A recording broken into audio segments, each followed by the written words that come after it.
বাংলাদেশের কোনো জায়গা বাকি নাই।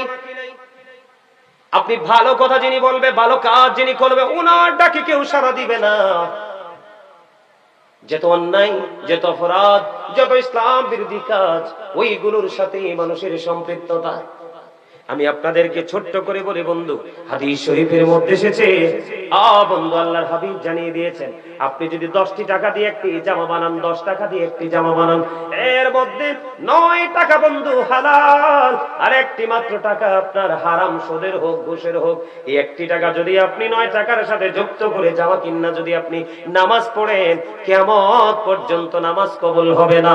হারামটা এত বড় নষ্ট জিনিস, আর ওইটা ওই দেশের মানুষের জন্য বৈধ হয়ে গেছে। এর মধ্যে আমাদের বাংলাদেশের আনাজ কানাচ অলিগলি সবচেয়ে বেশি বিকট রূপ ধারণ করেছে সুদের ব্যবসা। কেউ ডাইরেক্টলি, কেউ ইনডাইরেক্টলি, কেউ প্রত্যক্ষ, কেউ পরোক্ষ, কোনো না কোনো কৌশল অবলম্বন করে বন্ধু সুদ খায়। লা তুকবালু সালাতুম বিগাইরি তুহুর ওয়ালা সাদাকাতুম মিন গুলুল। পবিত্রতা ছাড়া ইবাদত কবুল হয় না, হালাল টাকা ছাড়া দানও কবুল হয় না। জোরে জোরে বলেন আল্লাহু আকবার। আমি আপনাদেরকে দুটো এক্সাম্পল দিব বন্ধু, আমার দিকে তাকান। আল্লাহর হাবিব যে মেরাজে গেছে, আমরা সবাই তো সেটা জানি। আল্লাহর হাবিব যখন মেরাজে গেলেন, মেরাজে যাওয়ার পরে তিনি যখন জাহান্নামের দিকে নজর দিলেন, জাহান্নামের দিকে নজর দিয়ে চাইয়া দেখলেন এক একটা মানুষের পেট এক একটা ঘরের মতো বড় বড়। জিব্রাইলকে প্রশ্ন করলেন, ভাই জিব্রাইল, এই যে ঘরের মতো বড় বড় পেট হলো মানুষগুলো, এরা কারা? এবার জিব্রাইল উত্তর দিয়ে দিলেন, ইয়া রাসূলুল্লাহ, এগুলো হলো পৃথিবীর সুদখোর। জোরে জোরে কন্যা নাউজুবিল্লাহ। আপনার আমার প্রাণের নবী ডাক দিয়ে বললেন, এদের পেটের মধ্যে শুধু সাপ আর বিচ্ছু দেখা যায়। আমাদের কাছে কিন্তু এগুলো করতে ভালো লাগে। সামুর ইবনে জুনদুব রাদিয়াল্লাহু তাআলা আনহু থেকে হাদিস কানা বর্ণিত, হাদিস কানে এসেছে বন্ধু বুখারী শরীফের মধ্যে। আল্লাহর হাবিব সাহাবায়ে কেরামদেরকে ডেকে ডেকে বললেন, তোমাদের মধ্যে এমন কি কেউ আছো রে স্বপ্ন দেখেছো? সাহাবায়ে কেরাম বললেন, ইয়া রাসূলুল্লাহ, আমাদের মধ্যে স্বপ্ন দেখেছে এমন লোক এই দুনিয়া এখন নাই। আমার নবীজি বলেছেন, আমি বরকতময় স্বপ্ন দেখেছি, তোমাদেরকে একটু বলবো কি? সাহাবায়ে কেরাম বললেন, ইয়া রাসূলুল্লাহ, আমাকে বলুন।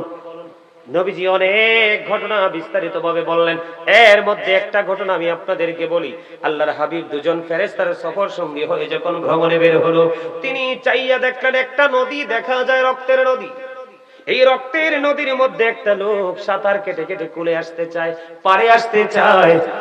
বন্ধু, পারে যখন আসতে চায়, এবার আমার নবীজি বলতেছেন, হাদিস শরীফের মধ্যে এসেছে, পারে লোকটা আসতে চায়, আর পার থেকে একজন লোক খালি পাথর নিক্ষেপ করে। সে হাজার চেষ্টা করেও বন্ধু পারের দিকে আসতে পারে না। এবার আমার নবীকে সফর শেষ হলো, ফিরে আসবেন, এবার প্রশ্ন করলেন। নবীজি প্রশ্ন করলেন, ফিরে যাব, চলে যাব, কোনো দুঃখ নেই, কিন্তু এতগুলো দৃশ্য দেখেছি, তার মধ্যে একটা হলো এইটা, এটা কি রে? এবার ফেরেশতারা জানিয়ে দিলেন, ইয়া রাসূলুল্লাহ, নবী গো, এরা হলো পৃথিবীর সুদখোর। নাউজুবিল্লাহ বলেন না। রক্তের নদীর মধ্যে বন্ধু সাঁতার কাটতেছে, চেষ্টা করতেছে, কুলে আসতে পারে না। আমি যদি আপনাদেরকে বলে বন্ধু, এই সুদের জায়গাটা শেষ করে দিলাম, ছোট্ট ছোট্ট করে বলছি, আপনার আমার মধ্যে দেখা যায় এখন মিথ্যাবাদী আছে না নাই? আরো জোরে বলেন না। এই হাদিস শরীফের মধ্যে এসেছে, আল্লাহর হাবিব সফরে গেলেন, সফরে যাওয়ার সময় তিনি আরেকটা দৃশ্য তিনি দেখতে পাইলেন। একটা লোক বন্ধু এই গদির মধ্যে চিত হয়ে হেলান দিয়েছে। আমার নবীজি দেখতে পাইলেন এই লোকটার এই মাথাটা এই দিক দিয়ে লোহার চিরুনিয়া আস্তা দিয়ে বন্ধু চামড়াটা তুলে ফেলা হচ্ছে, টেনে টেনে চামড়াটা তুলে ফেলা হচ্ছে। একদিক দিয়ে চামড়াটা তুলতেছে, আরেক দিক দিয়ে জোড়া লাগতেছে, একদিক দিয়ে তুলতেছে, আরেক দিক দিয়ে বন্ধু জোড়া লাগতেছে। এমনি করে করে করে করে বন্ধু যখন চলতেছে, আমার নবী সফর সঙ্গীদেরকে প্রশ্ন করলেন, এরা কারা? এরা কারা গো? এই লোকটা কে? আমার নবীজি সঙ্গে সঙ্গে জানিয়ে দিলেন, এই লোকটা হলো পৃথিবীর মিথ্যাবাদী। জোরে জোরে কন্যা নাউজুবিল্লাহ। আপনারা মনে রাখবেন, মিথ্যা হলো সকল অপরাধের মূল। যার কাছে মিথ্যা কথা খুঁজে পাবে, তার কাছে বড় বড় অপরাধও খুঁজে পাবে, কারণ মিথ্যা হলো সকল পাপের প্রসূতি। জোরে জোরে নাউজুবিল্লাহ। বলে হুজুর মিথ্যা বলে কেমনে? এখন দেখবেন মানুষ মোবাইলের মাধ্যমে, সোশ্যাল মিডিয়ার মাধ্যমে বন্ধু সংবাদ পাঠক পাঠিকারা আছে, এলাকার মধ্যে চা দোকান আছে, বাড়ির মধ্যে কিছু মহিলা আছে, মিথ্যা বলে বলে মানুষের মধ্যে বিভ্রান্তি সৃষ্টি করে আছে না নাই?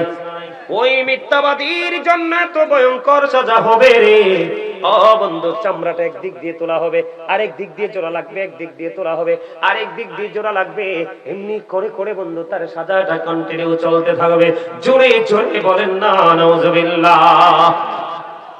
ওই হাদিসের আরেকটা পার্ট যেটা নবীজি ফার্স্ট টাইমে দেখেছে।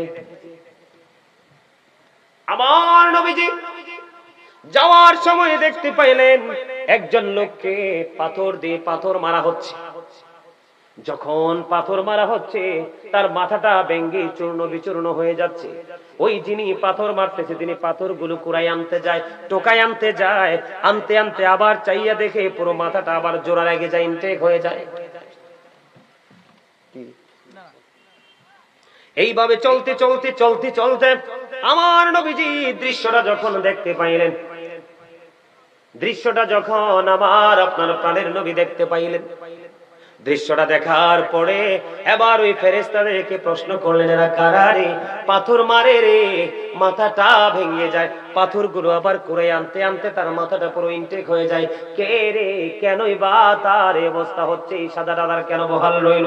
এবার ওই ফেরেশতারা ডেকে ডেকে বলে, নবী নবী গো, এই মানুষটার অপরাধ হলো সে রাতের বেলা তার যে ফরজ নামাজ সেটা না পড়ে সে ঘুমাই যাইতো এবং কোরআন তেলাওয়াত শিখেছিল, কোরআন তেলাওয়াত না করতে করতে সে কোরআনটা ভুলে গেছে। জোরে জোরে বলেন নাউজুবিল্লাহ। এই অপরাধ আমাদের মধ্যে আছে না নাই? এই জন্য আমি প্রায় আজে বলে বন্ধু, মুরব্বীদের অন্তর আল্লাহ রাসূলের প্রেম ভালোবাসায় ভরা, আর এই বর্তমান প্রজন্মের ম্যাক্সিমাম যুবক যুবতী তাদের অন্তর হিংসা, নোংরামি আর আত্মগরিমায় ভরা। ওমা, কথা কি ব্যাটিক বলছি আমি? হ্যাঁ, আগের যুগের মুরব্বীদের কাছে গেলে যেই সফট আচরণ, আমলের ক্ষেত্রে বলেন, কথার ক্ষেত্রে বলেন, আপ্যায়নের ক্ষেত্রে, সব ক্ষেত্রে এখনো মুরব্বীরা যে সফট, এই জিনিসটা কিন্তু আমাদের দেশ থেকে উঠে যাচ্ছে, মুসলমানের কাছ থেকে উঠে যাচ্ছে। কেন? ওই যে রাসূলের আদর্শকে আমি কি করতে পারিনি, ধারণ করতে পারিনি। আল্লাহ রাব্বুল আলামিন, আল্লাহর হাবিব, তাদের আচরণ অত্যন্ত মধুর, অত্যন্ত মিষ্টি। আমাদের সমাজের মধ্যে জিনা ব্যভিচার আছে না নাই? কথা বলেন। ওই হাদিস শরীফের আরেকটা অংশ, আপনার আমার প্রাণের নবী ওই ফেরেশতাদের সঙ্গে সফরে বের হয়ে গেল। সফরে যখন বের হয়ে গেল, সফরে বের হয়ে যাওয়ার পরে নবীজি ওই হাদিস শরীফের আরেকটা অংশ বন্ধু, নবীজি দেখতে পাইলেন আগুনের একটা চুলা দেখা যায়। আগুনের এই চুলাটার মধ্যে বন্ধু উলঙ্গ নারী পুরুষ দেখা যায়।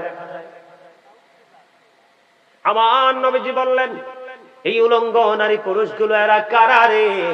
এবার আমার নবীকে ফেরেশতারা জানিয়ে দিলেন, ইয়া রাসূলুল্লাহ, ইয়া হাবিবাল্লাহ, নবী নবী গো, এই যে উলঙ্গ নারী পুরুষগুলো এরা হলো পৃথিবীর জিনা এবং ব্যভিচারের কারণে ওয়ালা। জোরে জোরে বলেন নাউজুবিল্লাহ। অপরাধগুলো আমাদের মধ্যে আছে না নাই? আপনাদের বগুড়া এই বন্ধু রজাকপুর পূর্বপাড়ার ছেলেরা বাবা মাকে কষ্ট দেয়নি? দেয়। বিয়ের আগে না পরে? বিয়ের আগেও দেয়, পরেও দেয়, দেয়নি? এই যে আমার ভাই কইছে বিয়ের পরে বেশি দেয়, বিয়ের আগে কম দেয়, এটাই বাস্তবতা। বিশেষ করে দেখবেন শহরের যে ছেলেরা, শহরের মেয়েরা দুজন মিলে বন্ধু একত্রিত হয়ে মা বাবাকে বৃদ্ধাশ্রমে পাঠায়। বন্ধু, আমি আপনাদেরকে একটা গুরুত্বপূর্ণ মেসেজ দিব। বুখারী এবং মুসলিম শরীফের মধ্যে এসেছে বন্ধু এই হাদিসখানা। হাদিসটা বন্ধু অনেক লম্বা, এর মধ্যে একটা অংশ আমি আপনাদেরকে শোনাই। আল্লাহর একজন প্রিয় বান্দা ছিলেন হযরতে জুরিস। গভীর মন দিয়ে শুনেন। আমি আগেই বলেছি ছোট্ট ছোট্ট করে আপনাদেরকে আমি একটা একটা করে এক্সাম্পল দিব বন্ধু। আপনার এখানকার মানুষ কি গভীর রাইত হলেও আর শোনে না? না, আমারই মনে হয় পছন্দ করছে না। হ্যাঁ, করছে তো এরকম রাইত হইলে তোরা আমার এসার উপরে মাইক দিলেন না কেন? গজল কইতেন? ও আমার মা নাই, আমার বাবা নাই, দয়াল রে দয়াল, আমার কি মা ডাকার সাদ নাই রে, আমার কি বাবা ডাকার সাদ নাই রে। ও আমার মা নাই, আমার বাবা নাই, দয়াল রে দয়াল, আমার কি মা ডাকার সাদ নাই রে। ঘরে যাইয়া সবাই দেখে মা জননীর মুখ, বাবা যখন মাথায় হাত দে ভুলে যাই সব দুঃখ। আমার মা নাই, আমার বাবা নাই, দয়াল রে দয়াল, আমার কি মা ডাকার সাদ নাই রে। শয়নে স্বপনে শয়নে স্বপনে শুধু মা তোমার কথা মনে হয়, কতদিন দেখি না তোমার, ভুলে কি গেছো আমায়, ভুলে কি গেছো আমায়। আমার ভুবন জুড়ে শুধু দুঃখ জ্বালা, কে আর পরাবে আমায় সুখের সীমানা। আমার ভুবন জুড়ে শুধু দুঃখ জ্বালা, কে আর পরাবে আমায় সুখের সীমানা। কপালে কে দেবে আর কাজলে রুটি, তুমি জেনে ধরাই, শয়নে স্বপনে শুধু মা তোমার কথা মনে হয়। মারহাবা, আর জোরে বলেন না মারহাবা, আর একটু মহব্বতে বলবো, আর একটু ওয়াজ করবো, শুনবেন সবাই? না সবাই না, ওই দেন, ওই যায়, এটি রাজি না। আলহামদুলিল্লাহ বলেন। আসলে শেষ ভালো যা, মনে রাখবেন সব সময়, যখন তোমার কেউ ছিল না তখন ছিলাম আমি, এখন তোমার সব হয়েছে পর হয়েছি আমি, যখন তোমার কেউ রবে না রব শুধু আমি, আমার কাছে আসতে হবে মনে রেখো তুমি। তোরা চাসনি কিছু, তোরা চাসনি কিছু কারো কাছে খোদার মদদ ছাড়া, অন্যের ওপর ভরসা ছেড়ে নিজের পায়ে দাঁড়া। বুঝেন নাই কথা? ব্যাখ্যা করতে গেলে অনেক সময় লাগবে আমার। আমি বন্ধু যেই যে সমস্যাগুলো একবারে প্র্যাকটিক্যালি আপনাদেরকে একটু একটু করে ধরে ধরতে চাই, আপনারা সারা জীবন বন্ধু বাবা মা নিয়ে আলোচনা শোনেন, আজকে একটুখানি আমি আলোচনা করব, বেশি না। আল্লাহর প্রিয় বান্দা হযরত জুরিস এত বেশি আল্লাহওয়ালা, আল্লাহর পাগল ছিল, সে মানুষের সাথে সম্মিলিত হয়ে ইবাদত করত না, নির্জনে চলে গেল আল্লাহর গোলামি করার জন্য। বন্ধু তিনি মাটি দিয়ে একটা হুজরা বানাইলেন, লোকালয় থেকে অনেক দূরে চলে গেল। হাদিস শরীফের বন্ধু, হাদিস শরীফের মধ্যে এসেছে, লোকালয় থেকে অনেক দূরে গিয়ে বন্ধু মাটির একটা হুজরা বানাইলো, ওই হুজরার মধ্যে বসে বসে সে নামাজ পড়ে। একদিন হযরত জুরিস নামাজরত অবস্থা, এমন সময় তিনি নামাজের নিয়ত করে ফেললেন, নামাজ শুরু করে দিলেন। ঠিক এই মুহূর্তে হুজরার বাইরে গিয়ে মা ডাকে, বাবা জুরিস তুমি কোথায় গো? আমি মা এসেছি তোমার সাথে একটুখানি দেখা করবো। জুরিস মনে মনে চিন্তা করে, মনিব আমি তো নামাজে দাঁড়িয়ে গেছি, নামাজ অলরেডি শুরু করে দিয়েছি, আমি কি নামাজ চালিয়ে যাব নাকি আমার মার সাথে আমি দেখা করব? খেয়াল করবেন তিনি শেষ পর্যন্ত মায়ের সাথে দেখা করলেন না, তিনি নামাজ বন্ধ শেষ করলেন। নামাজ শেষ করার পরে বাইরে এসে চাইয়ে দেখে মা নাই, মা চলে গেছে। আজকের দিন চলে গেল, দ্বিতীয় দিন আবার বন্ধ শুরু হলো, দ্বিতীয় দিনে আবার বন্ধু মা আসলো। এই দিনও বন্ধু জুরিস নামাজরত অবস্থায়, আজকেও জুরিস নামাজরত অবস্থায়। মায়ের ওজন বোঝানোর জন্য বলছি, যদি যখন নামাজরত অবস্থায় মা বাহির থেকে ডাকে, বাবা বাবা গো, তোমাকে আমি মা ডাকছি, আমার ডাকে সাড়া দাও। আজকেও জুরিজ নামাজরত অবস্থায় আপনি নামাজটা এমন ভাবে পড়বেন, যখন আপনি নামাজে দাঁড়াবেন আপনি মনে করবেন আপনি যেন কাবার সামনে দাঁড়িয়ে আছেন। আপনি মনে করতে হবে আমার সামনে যেন খানায় কাবা। এটা হলো প্রথম চিন্তা বন্ধু। আপনি যখন ডান দিক দিয়ে খেয়াল করবেন আপনি মনে করবেন আপনার ডান দিকে জান্নাত, আপনি মনে করবেন আপনার বাম দিকে যেন জাহান্নাম। আপনি মনে করবেন আপনি যেখানে দাঁড়িয়েছেন ফুলসিরাতের ফুল, এইটা আপনার জীবনের শেষ নামাজ। আপনি মনে করবেন আপনার পিছনে যে নামাজ নাই, এই নামাজটা আপনার জীবনের শেষ নামাজ। ওই চিন্তা করেন, ওই থিঙ্কিং নিয়ে যদি আপনি নামাজ পড়তে পারেন তাহলে আপনার জীবনটা হয়ে যাবে ধন্য, অন্যথায় হয়ে যাবে বন্ধু মানুষের জীবন বড় নগণ্য। এইভাবে এই সিস্টেমে করতে রাজি আছেন তো? এবার আসেন বন্ধু, জিকির আরেকজনেরও করতে হবে। আপনি শুধু বলেন আল্লাহ আর কোরআন, আল্লাহ আর কোরআন, আপনি কোনোদিন সফল হতে পারবেন না। কোরআনের পাশাপাশি আপনার হাদিসকেও রাখতে হবে। কথা কয় না? আল্লাহর পাশাপাশি নবীকে মানতে হবে কি হবে না? এটা আপনারা বিশ্বাস করেন তো? ওমা সাউন্ড দি ছোট হয়ে গেছে, করেন? আপনি না করলে আমি আপনার জন্য একটু ওয়াজ করব। আল্লাহ রাব্বুল আলামিন বলে দিয়েছেন, মাইয়ুতি'র রাসূলা ফাকাদ আতাল্লাহ, হি হু ওবিস দা এবস্টিল ওবিস আল্লাহ।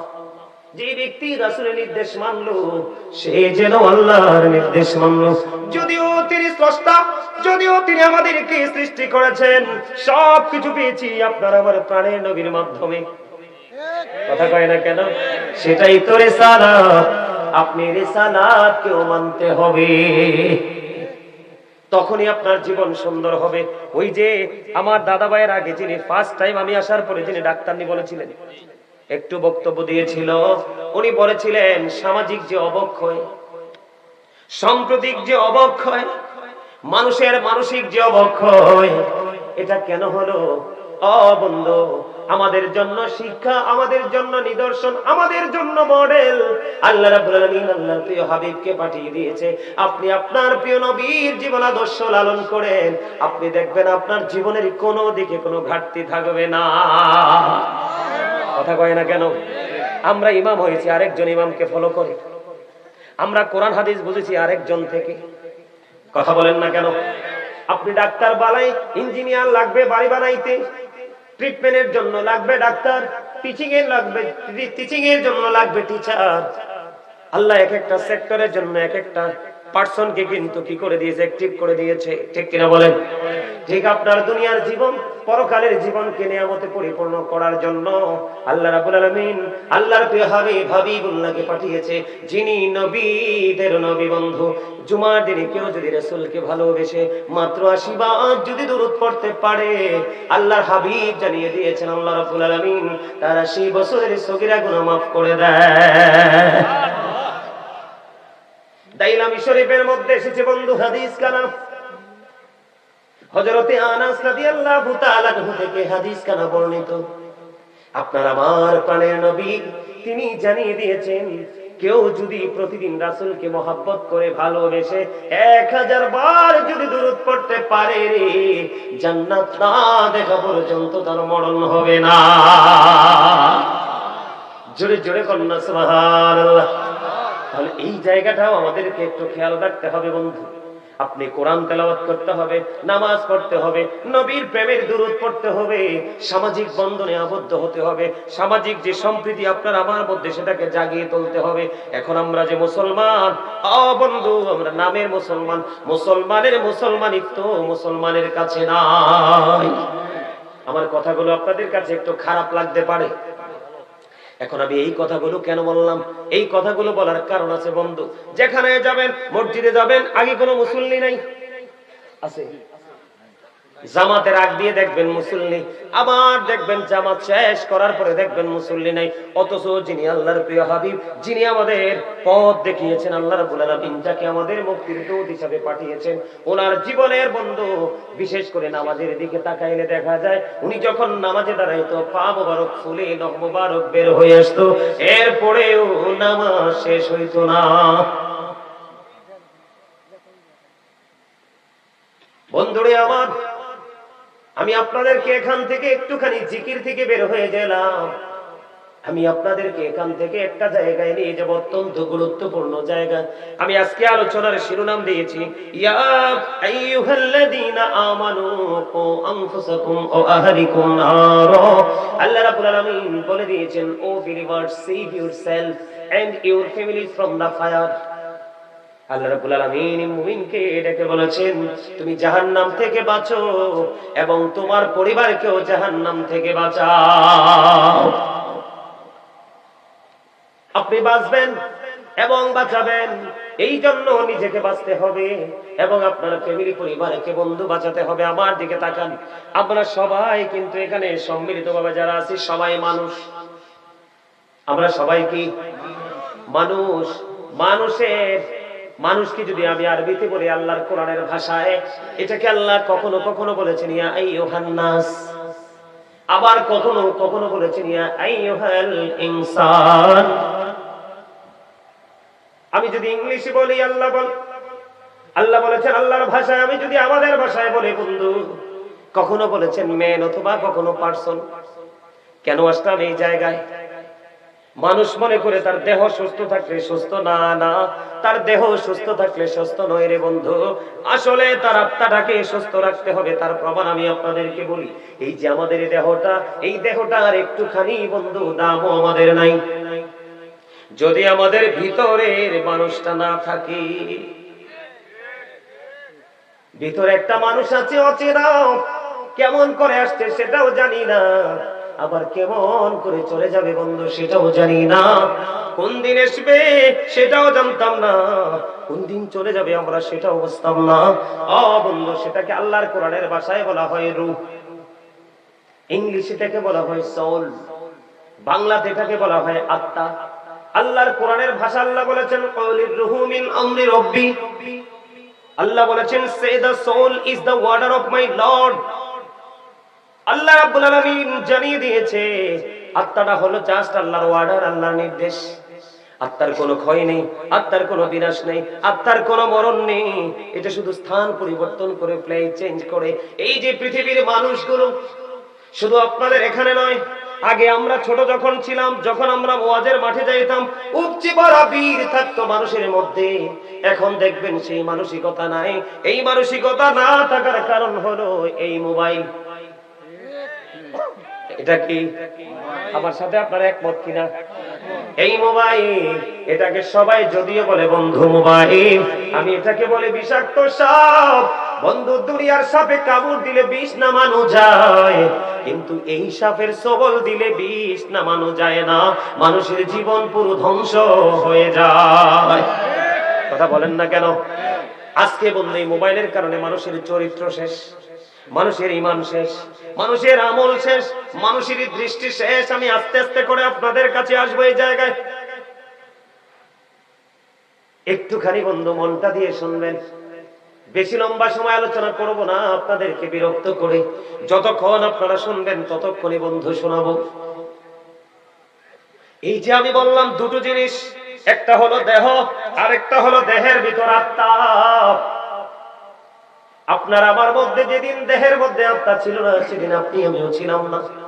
আজকে দেহের মধ্যে আত্মাটা আছে, আপনি আমি আছি। যেদিন আবার আত্মা চলে যাবে, সেদিন আপনি আমি যদি বলি, আমার দিকে তাকান, I am a dead, you are dead, আপনি আমি, আমরা সবাই মৃত। আমরা সবাই কি মৃত্যুবরণ করার পরে আপনার আমার ঠিকানা কোথায়? এখন কবরটা কি জানেননি?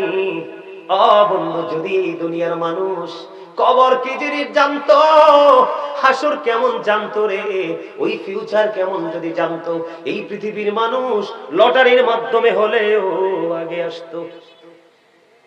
হাসতো খুবই অল্প, কাঁদতো বন্ধু অনেক বেশি।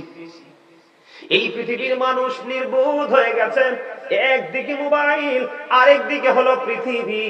আল্লাহ রাব্বুল আলামিন সূরা আলে ইমরানের 185 নম্বর আয়াতের শেষ অংশে বলে দিয়েছেন, ওয়ামাল হায়াতুদ দুনিয়া ইল্লা মাতাউল গুরুর। এই দুনিয়ার জীবন, এই পৃথিবীর জীবন একটা ধোঁকা, একটা প্রতারণা ছাড়া কিছুই না।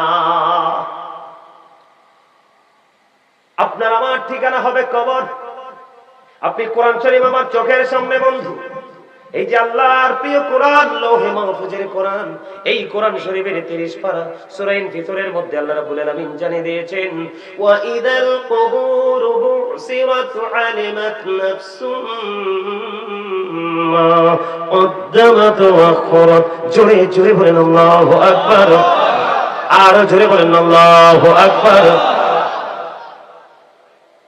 আল্লাহ রাব্বুল আলামিন জানিয়ে দিয়েছে বন্ধু, আপনার আমার জীবনে আমরা যা কিছু করব সব কিছু আমরা দেখতে পারবো, জানতে পারবো যেদিন কবরটা ওপেন হয়ে যাবে। কবর ওপেন হবে কি হবে না? বন্ধু সূরা ইনফিতরের শুরুটা দেখেন, আল্লাহ বলেছেন, ইদাস সামাউ ফাতারাত ওয়া ইদাল কাওয়াকিবু তাতারাত ওয়া ইদাল বিহারু ফুজ্জিরাত ওয়া ইদাল কুবুরু বুসিরাত আলিমাত নাফসুম মা কদ্দামাত ওয়া আখরাত। জোরে জোরে বলুন আল্লাহু আকবার। বন্ধু আকাশ যখন ভেঙে যাবে, তারকাগুলো বন্ধু বিক্ষিপ্ত হয়ে পড়বে, সমুদ্র উদ্বেলিত হয়ে যাবে, ওই সেদিনই কবরটা বন্ধু ওপেন করা হবে। যেদিন কবর ওপেন হয়ে যাবে গো, প্রত্যেকেই জানতে পারবে কে কি করেছে আর কি করেনি। তার মানে আপনার আমার জীবনে যা কিছু করেছি সব কিছু প্র্যাকটিক্যালি দেখতে পাবো, জানতে পারবো। সেদিন কাউকে বন্ধু দোষ দিতে পারবো না, কারণ দুই কাঁধে দুইটা ফেরেশতা আছে না নাই? কে রামান কাঁদিনি কাঁদি বসিয়া,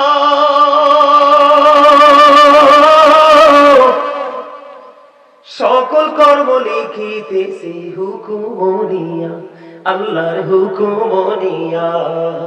40 কদম হাঁটিয়া আসবে রে স্বজন, মুনকার নাকির হাজির হইবে রে তখন। ঘুমটা খুলিয়া সওয়াল করিবেন তখন, 40 কদম হাঁটিয়া আসবে রে স্বজন। আসবে কি আসবে না সেই দিন? আল্লাহ বলেছেন কবরটা ওপেনিং হয়ে গেলে আপনার আমার জীবনে কে কি করেছি সব কিছু প্রকাশ হয়ে যাবে রে। আর হাদিস শরীফের দিকে বন্ধু নজর দিয়ে দেখলাম, আল্লাহর হাবিব জানিয়ে দিয়েছেন, আল কবরু রাওজাতুম মির রিয়াদিল জান্নাতি আও হুফরাতুম মিন হুফারিন নার। আল্লাহর হাবিব তিনি জানিয়ে দিয়েছেন বন্ধু, কবরটা জান্নাতের একটা বাগান হবে রে, জাহান্নামের একটা গর্ত হবে। আপনার আমার জীবনে কবরকে কোন রূপে দেখতে চাই? কথা বলেন না, কোন রূপে? জান্নাতের বাগান দেখতে চাই। তাহলে আপনি যিনি জান্নাত বানাইছে, যিনি আমাদের জন্য অবর্ণনীয় সুখের জায়গা জান্নাত বরাদ্দ করে রেখেছে, ওই জায়গাটাতে যেতে হলে ওই মালিকের অর্ডার মতো চলতে হবে কি হবে না? কথা বলেন না কেন? এখন যদি চলতে হয়, আল্লাহ রাব্বুল আলামিন পবিত্র কালামে হাকিম, আবার আমি ওই সূরায় ফিরে যাই। সূরার ভিতরের মধ্যে 30 পারা আল্লাহ বলেছেন, ফি আই সূরাতিন মা শাআ রাক্কাবাক। আল্লাহ রাব্বুল আলামিন বলে দিয়েছে, আল্লাহ আমাদেরকে আল্লাহর মন মতো করে বানাইছে। আল্লাহ ক্রিয়েটেড দ্য মাইন্ড। আল্লাহর মন মতো করে আমাদেরকে বন্ধু সৃষ্টি করেছে, বানিয়েছে। একবার বুকে হাত দিয়ে বলেন, আল্লাহ রাব্বুল আলামিন আমাদেরকে আল্লাহর মন মতো করে বানাইছে। আমরা কি আল্লাহর মন মতো করে চলেছি কিনা? মন মতো পথে চলি নাই। কেমনে চলি নাই আমি সেটা আপনাদের সামনে আরেকটু পরে বন্ধু ব্যাখ্যা করব। আগে আমি আপনাদেরকে কবরের জীবনটা একটুখানি বন্ধু ঘুরে আসবো, ছোট্ট করে বন্ধু একটু আমি রাউন্ড দিয়ে আসবো আপনাদেরকে নিয়ে। যাবেন নি আমার সঙ্গে? যেদিন এই দেহ থেকে আত্মাটা পার হয়ে যাবে, বের হয়ে যাওয়ার পরে আপনার ঠিকানা হবে বন্ধু কবর। এটা আপনার বাড়ির আঙ্গিনায় হতে পারে, অথবা একটু দূরে হতে পারে, অথবা পুকুর পাড়ে হতে পারে, না হয় পাহাড়ের চূড়ায় হতে পারে, অথবা গ্রামের কোন কবরস্থানে হতে পারে। আপনার কবর বন্ধু, এখান থেকে আমেরিকার খবর পাওয়া যায়, আমেরিকা থেকে বাংলাদেশের খবর পাওয়া যায়, কিন্তু 3.5 হাত মাটির ঘরের খবর পাওয়া যায় না।